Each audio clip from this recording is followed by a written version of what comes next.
오늘 왜 쌓았을까라는 제목으로 함께 말씀을 우리 교사원신 예배를 나누려고 합니다. 예전에 농담으로 이런 질문들이 많이 있었습니다. 만약에 혼자 무인도에 가게 되었는데 세 가지를 가져갈 수 있다면 무엇을 가져가겠는가? 여러분은 만약에 무인도에 혼자 갈 때 세 가지를 가져간다면 무엇을 가져가시겠습니까? 대답 안 하시겠지만, 근데 이게 농담처럼 생각하실 수 있지만 사실은 우리가 가장 중요하게 여기는 것이 무엇인가 라는 것을 정확하게는 아니어도 엿볼 수 있는 그런 농담 같은 질문이라고 할 수 있습니다. 어떤 사람은 식량을 가져갈 수도 있고, 어떤 사람은 친구를 데려갈 수도 있고, 어떤 사람은 심심하기 때문에 스마트폰을 가져간다고도 합니다. 제 친구 중에 한 친구는 위험할 수 있기 때문에 칼을 가져간다고 하더라고요. 진짜인지 농담인지는 알 수 없지만 심중을 엿볼 수 있는 그런 대답이었습니다. 그러면 다른 질문을 한번 해보겠습니다. 만약에 내 자녀에게 한 가지만 물려줄 수 있다면 어떤 것을 물려주시겠습니까? 네? 대답하시죠 몰랐는데. 근데 사실 이게 우리가 고민이 되시죠? 다행히도 대답은 하지 않으셔도 됩니다. 그런데 우리가 신앙인이기 때문에 적어도 두 부류의 고민은 하게 될 것입니다. 신앙인가 재물인가? 대답하시는 게 아니고요. 그런 고민을 할 거라고요. 그런 고민을 아마 하게 되실 겁니다. 네, 당황스럽네요. 왜 이렇게 나뉘는지 아시나요? 신앙인가 재물인가? 신앙은 참 잘 들어보십시오. 신앙은 물질을, 재물을 대적하지 않습니다. 그러나 물질은, 재물은 신앙을 대적하기 때문입니다. 더 정확히 말씀드리면 사실은 신앙과 물질은 반대되는 것이 원래는 아니죠. 그러나 우리가 물질을 선택할 때 신앙과 함께 선택하는 것이 아니라 신앙 대신 물질을 선택하는 경우가 많기 때문에 이렇게 반대가 되는 것입니다. 신앙과 물질 둘 중에 하나만 골라야 하는 상황이 온다면, 그런 상황이 없겠지만 온다면 우리는 둘 중에 하나를 선택해야 합니다. 그렇게 되어버렸습니다. 그래서 성경도 말씀합니다. 누가복음 16장 13절에 보니까 이런 말씀이 있습니다. 집 하인이 두 주인을 섬길 수 없나니 혹 이를 미워하고 저를 사랑하거나 혹 이를 중히 여기고 저를 경히 여길 것임이니라. 너희는 하나님과 재물을 겸하여 섬길 수 없느니라. 그러니까 이게 원래는 아닙니다. 원래는 아니라는 말인데, 그런데 우리가 그런 존재가 되어버렸습니다. 원래는 신앙과 재물이 반대가 아닌데 그렇게 되어버렸죠. 그래서 내 자녀에게 한 가지만 물려줄 수 있다면 무엇을 물려주시겠습니까? 우리는 당연히 신앙을 선택해야 합니다. 저도 왜 돈이 싫겠습니까? 돈이 좋고 권력 좋고 높은 자리 좋아합니다. 저뿐만 아니라 우리는 모두 돈과 권력과 높은 자리를 좋아합니다. 그리고 실제로 우리는 그것들을 원하고 탐하고, 우리가 교회에서 예배드리고 신앙인으로서의 가치관, 삶을 빼면 회사에서, 직장과 여러 가지 우리 자리에서 우리가 추구하고 원하는 것이 무엇입니까? 더 많은 월급, 더 많은 인정, 승진, 그런 것이죠. 이런 것이 잘못됐다는 것이 아닙니다. 그러나 우리가 세상 사람들하고는 조금 다르잖아요. 그래도 그렇게까지 우리가 수단과 방법을 가리지 않고 탐하지는 않지 않습니까? 왜 그런 줄 아시나요? 어떤 사람은 기질적으로 그런 것을 덜 좋아할 수도 있지만 우리는 성경에 높은 자리를 탐하지 말라, 높은 자리에 가지 말라가 아니라 높은 자리를 탐하지 말라라는 말씀을 알고 있기 때문입니다. 딱 이 말씀 때문이 아니라고 할지라도 그런 우리가 성경의 방향들, 성경이 그런 것을 추구한다는 그런 길을 우리가 기본적으로 알고 있기 때문에 저절로 신앙인이라면 하나님이 원하시는 것이 무엇인지 느끼고 있는 것이죠. 그렇기 때문에 우리는 믿지 않는 사람들과 대체적으로 다른 것입니다. 만약 내가 정말로 임종을 맞이하고 내 자녀들이 나를 둘러싸고 있다면, 그리고 내가 마음먹은 것을 줄 수 있다면 그 마지막 순간에 나는 무엇을 주어야 하는가? 우리가 만약에 성경을 한 줄로 요약할 수 있다면 뭐라고 요약하는 게 좋을까요? 제가 한번 이렇게 요약을 해봤습니다. 예수님을 통해서 하나님을 믿고 구원받아서 구원받은 사람답게 살아라. 이 말이 성경의 모든 내용을 담을 수는 없지만 잘 요약했다고 제가 요약했으니까 그렇게 생각하는데, 그런데 여기서 우리가 잊지 말아야 할 것이 있습니다.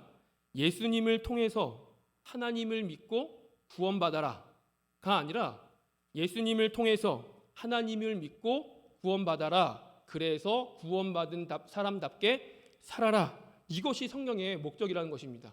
그런데 우리는 그동안 예전에요 그렇게 배워왔고 그렇게 알고 있고 여기에서 멈춰 있죠. 구원받아라.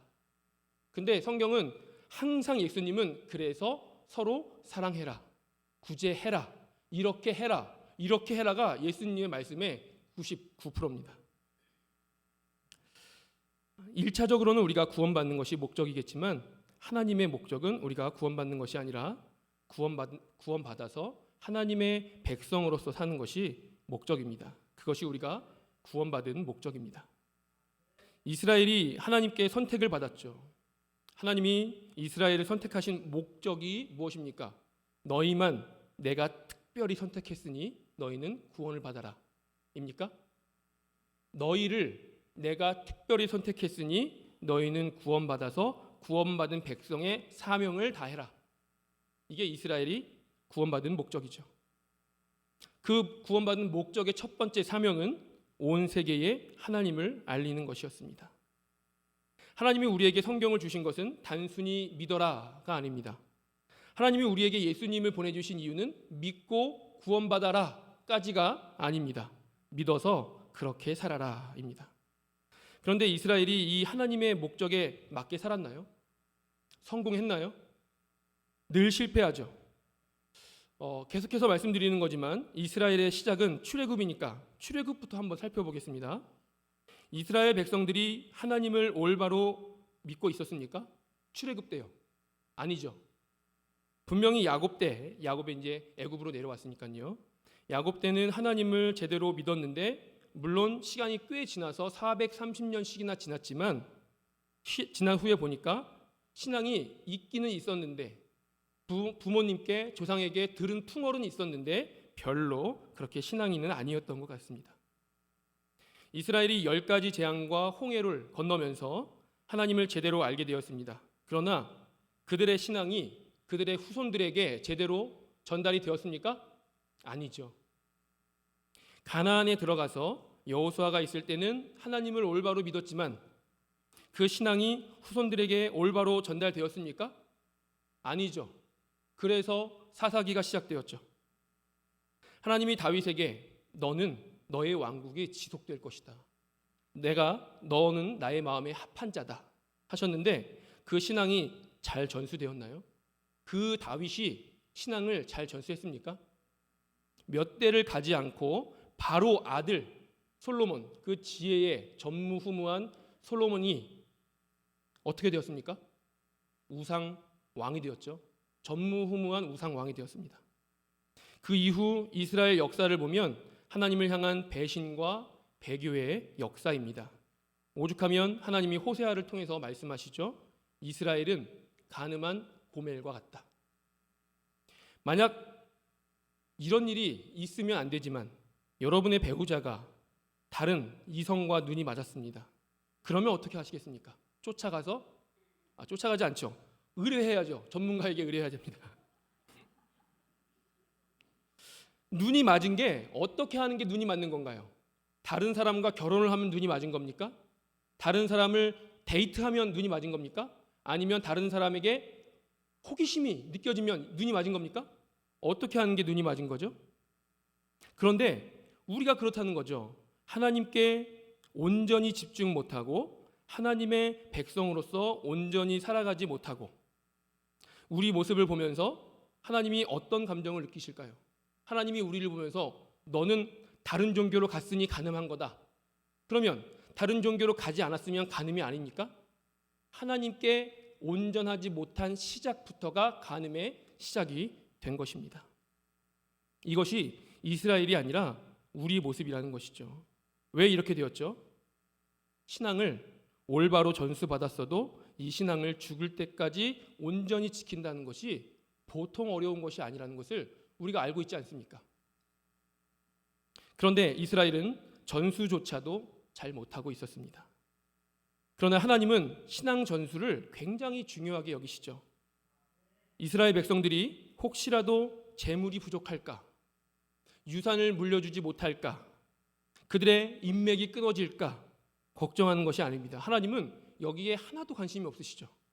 그러나 하나님이 걱정하시는 것이 하나가 있는데 바로 신앙의 유산이 전달될 것인가, 이것이 항상 하나님의 노심초사였습니다.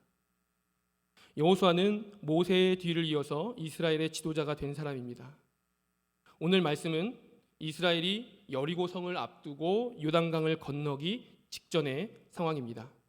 실제로 이스라엘은 지도를 제가 준비하지 않았는데 만약에 여러분 본다면 오른쪽에서 요단강을 건너 왼쪽으로 들어가죠.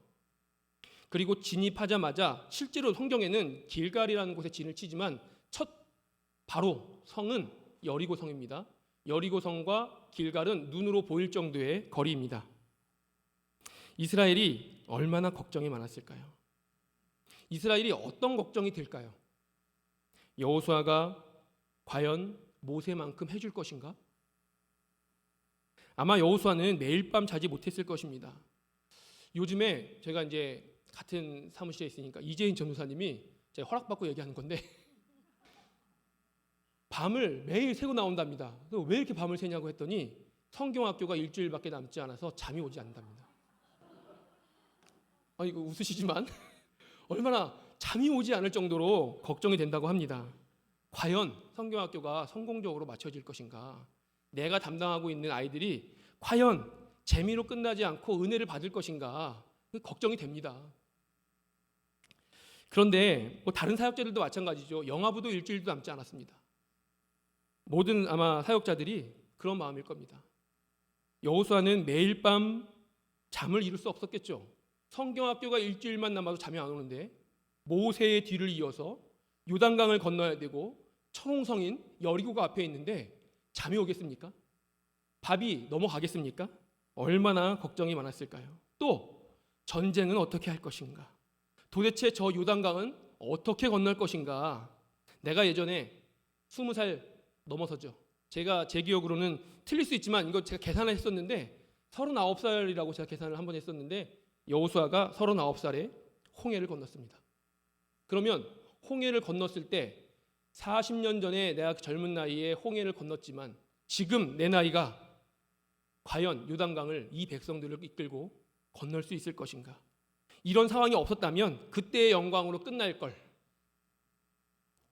내 지도력이 어느 정도 될 것인가? 걱정투성이었을 것입니다. 그런데 이것은 여호수아와 이스라엘의 관심사였습니다. 하나님의 관심은 어디 있었을까요? 하나님의 관심은 어떻게 하면 오늘 하나님이 내가 이스라엘에게 오늘 행하는 것이 후대에도 전달이 될 것인가? 분명히 내가 오늘 일을 할 건데 그것이 과연 후대에 전달이 될 것인가? 어떻게 하면 오늘 이 사람들이 경험한 신앙을 후대에도 물려줄 것인가? 이게 하나님의 관심이었죠. 하나님의 관심은 바로 여기 있었습니다. 그래서 여호수아에게 말씀하시죠. 백성의 각 지파에 한 사람씩 12를 택하라. 하나님은 먼저 사람을 택해 놓으십니다. 그리고 제사장들이 법궤를 메고 요단강으로 들어갑니다. 그런데 요단강에 들어가는 이때가 언제입니까? 오늘 본문엔 나타나지 않지만 곧 6월절이 됩니다. 요단강은 가보신 분들도 있겠지만 그렇게 큰 강은 아닙니다. 책에는 저도 한번 가봤는데 그렇게 멀지는 않습니다. 근데 책에는 보통 때는 한 30m 정도 넓이가 된다고 써 있더라고요. 우리 여기 유등천과 비교하면 세 발의 피도 안 되는 거리 크기입니다. 그리고 깊이는 50cm에서 보통 때 많게는 3m까지도 된다고 합니다. 보통 때가요. 근데 지금은 어느 때죠? 곧 유월절이 이를 때입니다. 유월절이면 우리가 볼 때 어느 때죠? 부활절 직전이죠. 부활절 그 주간이죠. 이 부활절이 어느 때냐면 우리가 유월절을 부활절을요. 우리 달력으로 보면 3월에서 4월 즈음입니다. 이스라엘은 이른 비와 늦은 비가 있는데 10월에서 11월 사이에 비가 오기 시작합니다. 그러면 그때가 늦은 비가 아니라 이른 비입니다. 이른 비. 우리 달력으로 보면 연말이지만 비가 오기 시작하는 겨울의 우기기 때문에 이른 비입니다. 그리고 그때부터 비가 오기 시작해서 3월, 4월 즈음까지 비가 옵니다. 그러면 유단강 물이 넘쳐 흐르고 또 범람을 하고 뿐만 아니라 와디가 뭐냐면 땅이 건조하기 때문에 강수량이 부족해서 우리나라도 비가 오지 않으면 땅이 갈라지고 단단해지고 그렇잖아요. 근데 이스라엘은 더 심하기 때문에 모래가 아닌 지역은 딱딱하게 굳어서 비가 한 번에 우기 때 왕창 내리면 비가 땅속으로 들어가지 않고 급류를 만들어서 급한 물을 만듭니다. 휩쓸려 나갈 수 있을 정도로. 그것을 우리가 성경에 와디라고 많이 보셨죠? 그게 와디입니다. 이 즈음이 와디와 급류와 요단강이 범람할 때입니다. 그렇기 때문에 사실 요단강을 건넌다는 것은 있을 수가 없는 일입니다. 그런데 제사장들이 법궤를 메고 요단강을 들어가죠. 아마 발을 내딛자마자 급류에 쓸려갈지도 모를 것 같습니다. 그러나 그럼에도 불구하고 맨 앞선 제사장이 믿음의 행동을 보여주죠. 그리고 법궤를 맨 제사장들이 요단강 가운데에 있는 동안 백성들이 요단강을 건넙니다. 무엇을 보여주는 것이죠?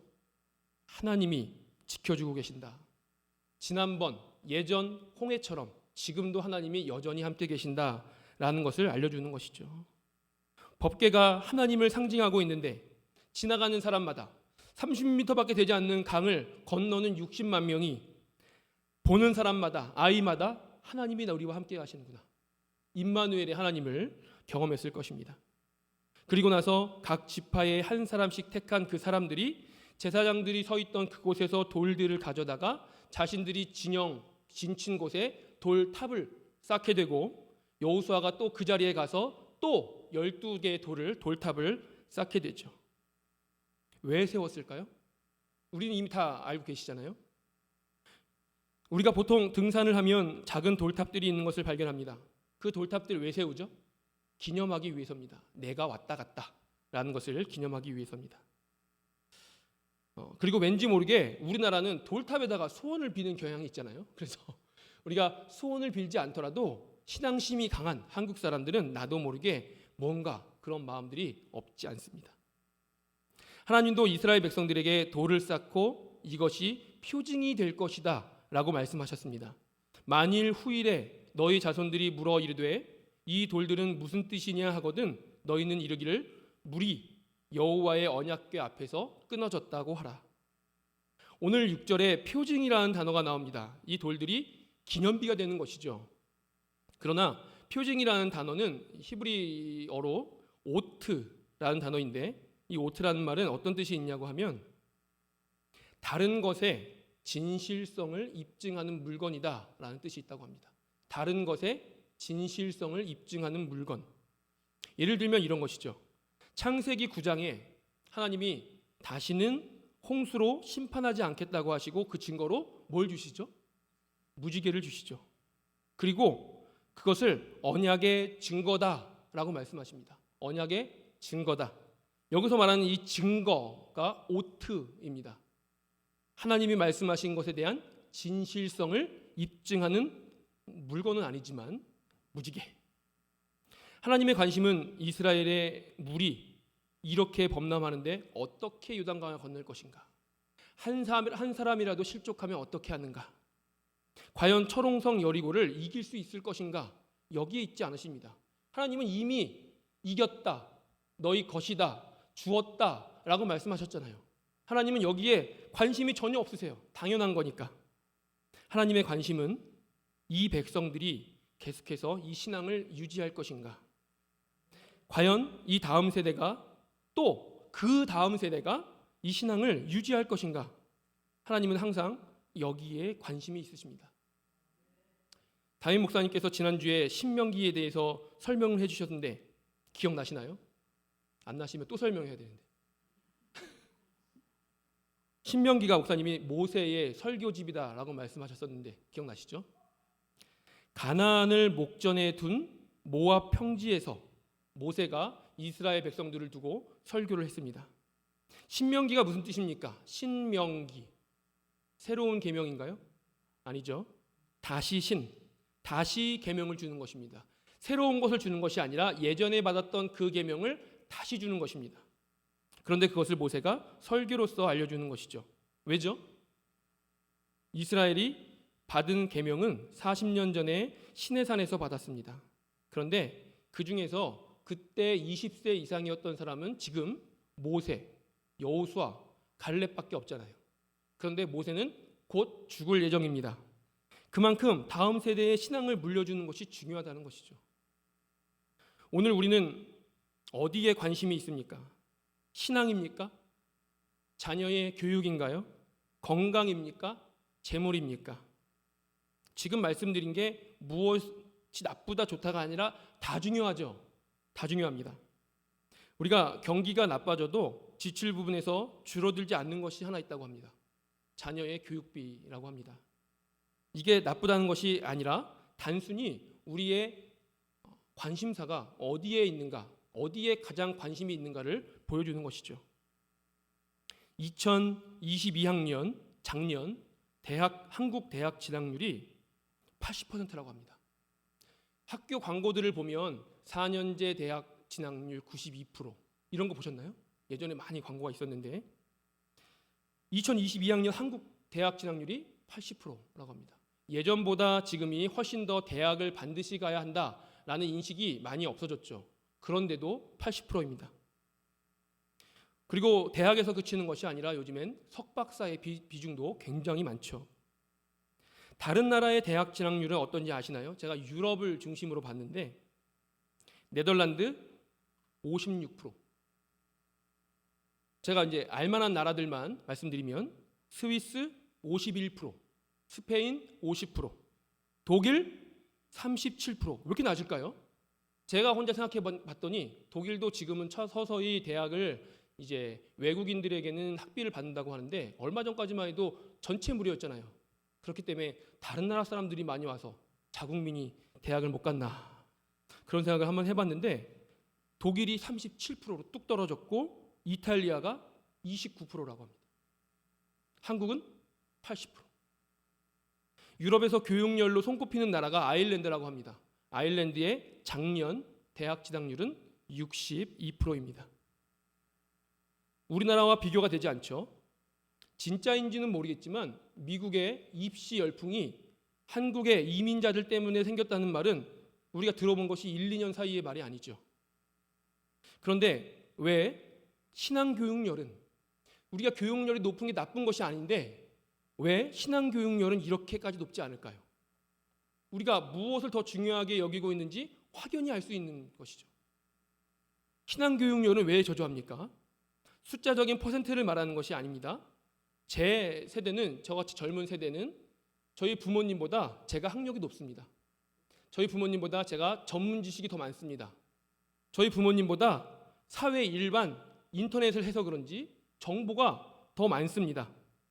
그런데 왜 신앙은 거꾸로일까요? 저도 저희 부모님 신앙만큼 되지 않습니다. 저부터도요. 왜 우리가 이렇게 거꾸로일까요? 왜 이렇게 교회 다니는 자녀가 적고 왜 이렇게 신앙이 있는 자녀가 적고 왜 이렇게 신앙이 약할까요? 물론 자녀가 교회를 안 나온다고 부모가 노력을 안 했다라는 건 아시죠? 그 비례하는 건 아닙니다. 그러나 우리의 관심사가 어디 있는가? 왜 오늘날 한 세대 전과 이렇게까지 차이가 많이 나는가? 우리는 자녀들에게 무엇을 물려줄지를 고민해야 합니다. 우리는 다음 세대들에게 무엇을 물려줄지를 고민해야 합니다. 분명히 하나님이 살아계시는데 우리가 우리 자녀들, 우리 교회 자녀들, 우리 신앙의 후배들, 다음 세대들에게 꼭 한 가지를 물려준다면 무엇을 물려주시겠습니까? 이 일을 위해서 여기 계신 교사들께서 더 결단을 하셔야 되고, 또 우리 온 성도가 함께 교사라는 마음을 가지셔야 됩니다. 왕년에 교사 아니었던 분이 어디 있습니까? 다 교사였었잖아요. 우리가 함께 교사라는 마음을 가지고 기도하고 관심을 가져야 다음 세대가 살아납니다. 우리 서대전교회, 나아가 한국교회의 미래는 우리의 신앙 전수에 있습니다. 이 사실을 기억하고 신앙 전수에 더 관심을 갖고 행하는 저와 여러분 되시기 원합니다. 기도하겠습니다. 하나님, 은혜를 감사드립니다. 오늘도 이 무덥고 피곤한 시간이지만 나와 교사원신 예배로 함께 예배드리게 하심을 감사드립니다. 저희가 교사원신 예배로 예배를 드리는 만큼 더 하나님께 나아가게 도와주시고, 우리에게 맡겨진 영혼들, 우리 교회의 다음 세대들을 더 하나님께서 기뻐하시는 하나님의 사람으로 길러내는데 최선을 다할 수 있도록 도와주시고 힘과 용기를 허락해 주시옵소서. 감사드리며 예수님의 이름으로 기도드립니다. 기도하겠습니다. 이제는 우리 주 예수 그리스도의 은혜와 하나님 아버지의 극진하신 사랑하심과 성령님의 감화 교통 충만하신 은총이 오늘 헌신 예배를 드린 교육부서와 함께한 우리 서대전 성결교회에 지금부터 영원토록 함께 하시기를 간절히 축원하오나이다. 아멘.